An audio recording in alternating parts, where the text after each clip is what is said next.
तात्या टोपे म्हणजेच शेगावचे गजानन महाराज.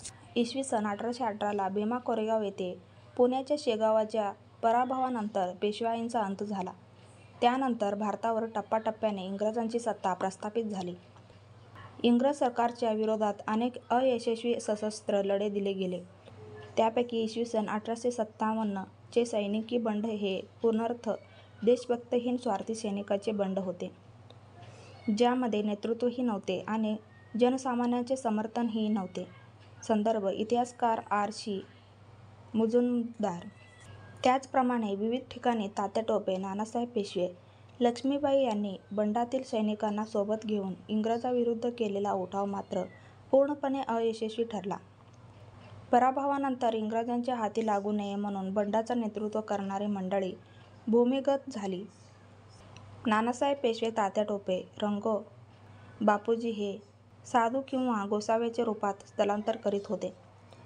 संदर्भ रंगो बापूजी. लेखक प्रबोधनकार, पान क्रमांक 270. इंग्रज अधिकारी ह्यू रोजने एप्रिल 1858 मध्ये राणी लक्ष्मीबाईंचा पराभव करून झाशी जिंकून घेतली. पराभवानंतर तात्या टोपेसह लक्ष्मीबाईंचे ग्वाल्हेरच्या शिंद्याकडे पलायन करून मदतीची याचना केली, परंतु शिंद्यांनी इंग्रजांशी एकनिष्ठ राहण्यावर ठाम होते. शेवटी बंडखोरांनी आग्रा येथे आश्रय घेतला. त्यादरम्यान इंग्रज आणि लक्ष्मीबाई तात्या टोपे यांच्या संयुक्त सेनेत लढाई झाली. इंग्रजांच्या सेनेसोबत लढता लढता राणी लक्ष्मीबाईंचा मृत्यू झाला. चालाखीने तात्या टोपे तिथून निसटला, पण शिंद्यांच्या एका सरदाराने त्याला पकडल्यानंतर शिप्री येथे त्याला फाशी दिली गेली असे सांगितले जाते. लढाईत पराभूत झालेल्या शेकडो लोकांना फाशी देण्यात आली, पण तात्या टोपेंच्या नातेवाईकांनी प्रेत ताब्यात घेताना हे ते नाहीत असे सांगितले. काही दिवसांपूर्वी दैनिक जागरणमध्ये तात्या टोपे यास फासावर लटकविले, तो दुसराच कोणीतरी होता असे वृत्त छापून आले होते, त्यामुळे यास अधिक पुष्टी मिळते. लेखक ताम्हणकर म्हणतात, तात्या टोपे यांचे वर्णन शेगावच्या गजानन महाराजांशी जुळते मिळते आहे.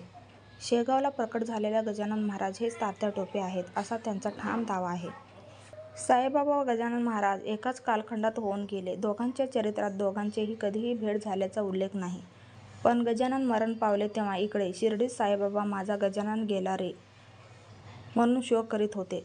मुळात ही मंडळी संत नव्हतीच, ब्राह्मणांनी बनविलेली बहुरूपे होती, हे त्यांच्या चरित्रावरून स्पष्ट होते. सुखदुःखाच्या पलीकडे गेलेल्या संतांकडून हे अपेक्षित नाही, परंतु आपला सेनापती वारल्याने दुःख पेशवे नानासाहेबांना झाले.